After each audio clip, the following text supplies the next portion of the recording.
ಮನೆಯಲ್ಲಿ ನಿಮ್ಮ ತಟ್ಟೆಗೆ ನಿಮ್ಮ ಹೊಟ್ಟೆಗೆ ಸರಿಯಾಗಿ ಹಿಟ್ಟು ಹೆಸರು ಬಂದು ಬತ್ತಾಯ್ತೆ ಬೀಳ್ತೈತೆ ಅಂದರೆ ನಿಮ್ಮ ಅಡುಗೆ ಮನೆಗೆ ನಿಮ್ಮ ಅಕ್ಕನೋ ತಾಯಿನೋ ಯಾರೋ ಹೆಂಡ್ತಿನೋ ಯಾರೋ ಕೆಲಸ ಮಾಡ್ತಾ ಇದ್ದಾರೆ ಅಂತ ಅರ್ಥ.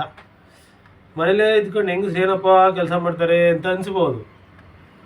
ಸೊ ಅದಕ್ಕೊಂದು ಉದಾಹರಣೆ ಕೊಡೋಕ್ಕೆ ಅಂತ ಹೇಳ್ತಾ ಇದ್ದೀನಿ. ನೋಡಿಲಿ, 2 ಗಂಟೆ ಟೈಮ್ ಆಯಿತು, ಇಷ್ಟೇ ನನ್ನ ಕೈಲಿ ಅದನ್ನು ಅವರೆಕಾಳು ಇಸ್ಕೋಕ್ಕಾಗಿರೋದು.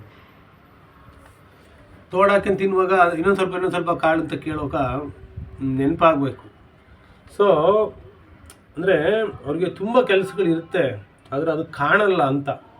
ಹೊರಗಡೆ ಕೆಲಸಗಳು ಗಂಡಸರು ಮಾಡುವ ಕೆಲಸಗಳು ಕಾಣ್ತವೆ, ಹೆಣ್ಮಕ್ಳು ಮಾಡೋ ಕೆಲಸಗಳು ಕಾಣಲ್ಲ. ಹಂಗಿರೋದ್ರಿಂದ ಸೊ ನಾವೇನಾದರೂ ಅವ್ರಿಗೆ ಸಹಾಯ ಮಾಡೋಕ್ಕೆ ಸಾಧ್ಯ ಆಗುತ್ತಾ? ಸಣ್ಣದು. ಈಗ ಉದಾಹರಣೆಗೆ ನೋಡಿ, ಈರುಳ್ಳಿ ಕಟ್ ಮಾಡಿಕೊಡೋದು, ಕಾಯಿ ತೊರೆದು ಕೊಡೋದು, ಆಮೇಲೆ ಹಿಂಗೆ ಅವರೆಕಾಯಿ ಕೊಡೋದು, ಸೊಪ್ಪು ಬಿಡಿಸ್ಕೊಡೋದು, ತರಕಾರಿ ಕ್ಲೀನ್ ಮಾಡಿಕೊಡೋದು, ಸೊ ಬೆಳ್ಳುಳ್ಳಿ ಬಿಡಿಸ್ಕೊಡೋದು, ಇಂಥ ಸಣ್ಣ ಕೆಲಸಗಳು ಅಡುಗೆನ ಫಾಸ್ಟ್ ಮಾಡ್ತವೆ. ಈಗ ಅಡುಗೆ ಫಾಸ್ಟ್ ಮಾಡೋದ್ರಿಂದ ಅವ್ರಿಗೂ ನಮ್ಮ ಮೇಲೆ ಪ್ರೀತಿ ಬರುತ್ತೆ.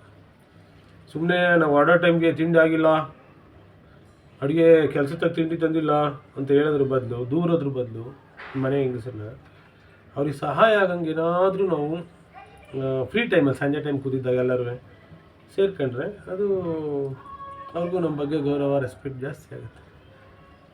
ಸೊ